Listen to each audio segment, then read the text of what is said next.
Hello guys, welcome back to my channel. അങ്ങനെ big ബോസിൻ്റെ 41ാമത്തെ എപ്പിസോഡത്തെ പ്രധാന സംഭവങ്ങളാണ് നമ്മൾ ഇന്ന് സംസാരിക്കാനും ചർച്ച ചെയ്യാനും പോകുന്നത്.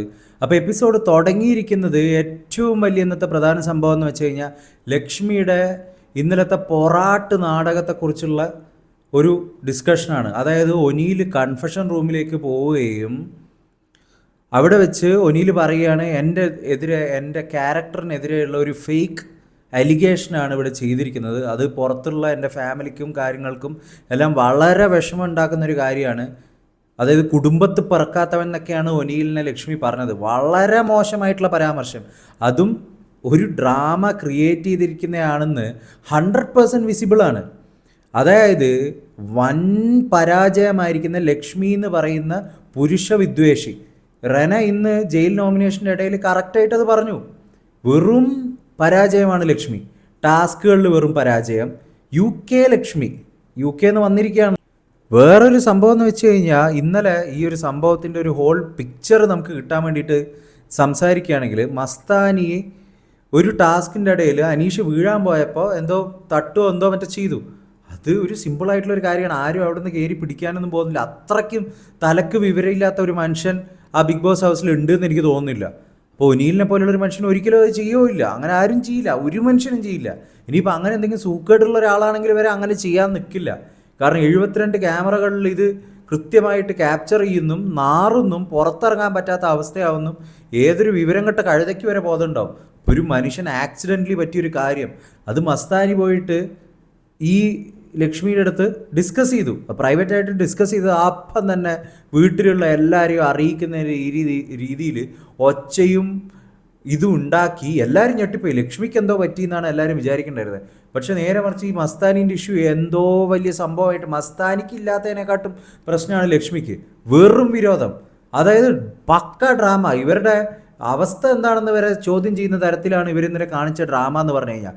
വേറെയും എന്തോ ഒരു ഇഷ്യൂവിൽ വേറെ ആരെയോ പറയേണ്ടതിൻ്റെ ഇടയിൽ ഇവർ ആദിലേനെയും നൂറേനെയൊക്കെ പരാമർശിക്കുന്നുണ്ടായിരുന്നു. ഇവർ ഉദ്ദേശിക്കുന്നത് വേറെന്തൊക്കെയോ കാര്യങ്ങളൊക്കെ ആയിട്ടാണ് വരുന്നത്. എന്താണ് ഇവരുടെ പ്രശ്നം എന്ന് മനസ്സിലാവുന്നില്ല. പക്കാ ഫേക്ക്. അത് ഇന്നത്തെ ജയിൽ നോമിനേഷനിൽ 14 വോട്ടോ മറ്റാണ് ഇവർക്ക് കിട്ടിയിരിക്കുന്നത്. 14 ആൾക്കാരാണ് ഇവർക്കെതിരെ വോട്ട് ചെയ്തത്. അത് കൃത്യമായിട്ടെല്ലാം അക്സെപ്റ്റ് ചെയ്യുന്നുണ്ട്. എല്ലാം റിയലൈസ് ചെയ്യുന്ന പോലെ തന്നെയാണ് പറയുന്നത്. ആൾക്കാരെല്ലാവരും പറയുന്നുണ്ട് പുരുഷ വിദ്വേഷിയാണെന്ന്. അതിനൊന്നും ഞാൻ അങ്ങനെ എന്നും കൂടി പറയാൻ വേണ്ടിയിട്ട് ലക്ഷ്മി നിൽക്കുന്നില്ല. ക്ലിയറായിട്ട് അത് മാത്രമാണ് ഇവരുടെ ഉള്ളിലുള്ളത്. അത് മാത്രമാണ്. അത് ഒനീലിനെ പോലെ മാന്യമായിട്ടുള്ള ഒരു മനുഷ്യൻ്റെ അടുത്ത് ഇതുമാതിരിയുള്ള വൃത്തികെട്ട വർത്തമാനം പറയാന്ന് വെച്ചാൽ അത് ലാലേട്ടനെ എടുക്കണം.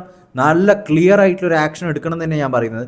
കാരണം ഒരു മനുഷ്യൻ്റെ എതിരെയും പറയാൻ പാടാത്ത തരത്തിലുള്ള വൃത്തികെട്ട വർത്താനാണത്. അത് ചെയ്തിരിക്കുന്നത് മഹാ ചീപ്പാണ്.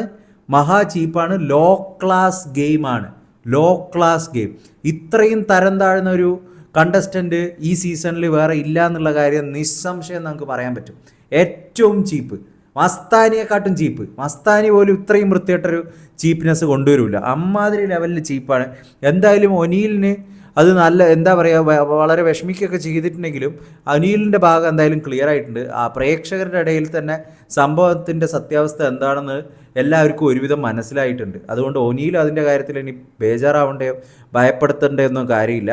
അക്ബറും പറഞ്ഞിട്ടുണ്ട് തനിക്കാക്കി വടക്കാക്കുവാന്ന്. അങ്ങനത്തെ വൃത്തികെട്ട കളിയാണ് ഈ ലക്ഷ്മി എന്ന് പറയുന്ന വ്യക്തി ചെയ്തിരിക്കുന്നത്. ഒന്നിനും കൊള്ളാത്ത യൂസ്ലെസ്.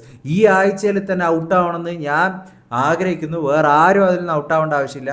ഈ മനുഷ്യനെ പിടിച്ച് പുറത്തുള്ളുക. ഇതുപോലെയുള്ള കൂതറകൾക്കൊക്കെ വോട്ട് ചെയ്യാൻ ആൾക്കാരുണ്ടെങ്കിൽ പിന്നെ പറഞ്ഞിട്ട് കാര്യമില്ല. അമ്മാതിരിയാണ് സംഭവം എന്ന് പറഞ്ഞു കഴിഞ്ഞാൽ. അതുപോലെ ഇന്ന് നടന്നിരിക്കുന്ന വേറൊരു സംഭവം എന്ന് വെച്ചാൽ ക്യാപ്റ്റൻസി നോമിനേഷൻ്റെ ഒരു കാര്യമാണ് നടന്നിട്ടുണ്ടായിരുന്നത്. അതിൽ ജിഷിന് നല്ല രീതിയിലുള്ള വോട്ട് കണ്ടിട്ടുണ്ടായിരുന്നു. അതായത് ആഴ്ചയിൽ വന്നിട്ട് വെറുതെ ഒച്ചപ്പാടും ബഹളവും ഉണ്ടാക്കിയ ജിഷിൻ ഇങ്ങനെ ഒരു നല്ലൊരു ആൾക്കാരുടെ കയ്യിൽ നിന്ന് നല്ലൊരു വാക്ക് കേൾപ്പിക്കാനുള്ള ഒരു ലെവലിൽ എത്തിയിട്ടുണ്ടെങ്കിൽ it's clearly a good picture. അപ്പോൾ ജിഷിൻ ഇനിയും മുന്നിലോട്ടേക്ക് ഉയർന്നു വരാനുള്ള ഒരുപാട് ചാൻസസ് ഞാൻ കാണുന്നുണ്ട്. അതുപോലെ തന്നെ ഒനീലിനും ക്യാപ്റ്റൻസിയിൽ ആൾക്കാർ നോമിനേറ്റ് ചെയ്തിട്ടുണ്ട്. റെനേനെയും ചെയ്തിട്ടുണ്ട്. റെന മറ്റേ ആന ടാസ്കിൽ നന്നായിട്ട് ചെയ്തിട്ടുണ്ടായിരുന്നു. അപ്പോൾ അതിൻ്റെ ബേസിസിലാണ് റെനേനെയും ഇതാക്കിയിരിക്കുന്നത്. അതുപോലെ ഇന്ന് ബിഗ് ബോസ് കാണിച്ച ഒരു അലമ്പ്, അതായത് പണിപ്പുര ടാസ്കിൽ നമ്മുടെ നെവിൻ കുറച്ച് അലമ്പിയിട്ടുണ്ടായിരുന്നു. അതായത് നെവിന് കോയിനൊന്നും കിട്ടിയില്ല. കൂതറ ഗെയിം കളിച്ചാൽ കോയിൻ കിട്ടൂല. നെവിനെ കോയിൻ കിട്ടൂല. അതിൽ ബാക്കി എല്ലാവരും നല്ല രീതിയിൽ പെർഫോം ചെയ്തിട്ടുണ്ട്. അതുകൊണ്ടാണ് അവർക്കൊക്കെ ഗോൾഡ് കോയിൻ കിട്ടിയത്. അപ്പോൾ അതിന് വേണ്ടിയിട്ട് നമ്മുടെ ലക്ഷറി ഐറ്റംസ് കിട്ടുന്നതിൻ്റെ ലാസ്റ്റ് സെക്കൻഡ്, ഒരു സെക്കൻഡിനാണ് നെവിൻ അതിൻ്റെ മുകളിൽ നിന്ന് ആ റൂമിൽ നിന്ന് പണിപ്പൂർ റൂമിൽ നിന്ന് ഇറങ്ങി പുറത്തോട്ടേക്ക് ഇറങ്ങിയത്. അത് ഒരു സെക്കൻഡ് മാറിപ്പോയിരുന്നെങ്കിൽ എല്ലാവരുടെയും പോയിൻ്റൊക്കെ അബദ്ധത്തിലാവുമായിരുന്നു. അപ്പോൾ അത് വൃത്തികേടായിട്ടാണ് എനിക്ക് തോന്നിയത്.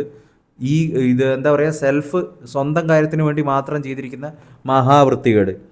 അതുപോലെ തന്നെ ഇന്ന് നടന്നിരിക്കുന്ന വേറൊരു സംഭവം വെച്ചാൽ ജയിൽ നോമിനേഷൻ 100% ഡിസേർവിംഗ് ആയിട്ടുള്ള വ്യക്തി എന്ന് പറഞ്ഞാൽ ലക്ഷ്മിയാണ്. അതിൻ്റെ കൂടി ജിസലിനെ കുത്തിക്കയറ്റി അതിൻ്റെ കൂടി വിടേണ്ട ആവശ്യമുണ്ടെന്ന് എനിക്ക് തോന്നിയിട്ടില്ല. മേ ബി നെവിനെ കൊണ്ടുപോയിട്ടിട്ടുണ്ടെങ്കിൽ ടാസ്കിലുള്ള മോശം പെർഫോമൻസിനൊക്കെ നെവിൻ ചെയ്തിട്ടുണ്ടെങ്കിൽ അത് നല്ലൊരു കാര്യമായിരുന്നു. ഇതാണ് ഇന്ന് നടന്നിരിക്കുന്ന മെയിനായിട്ടുള്ള സംഭവം. Will come with another video next time. Until then take care and bye bye guys.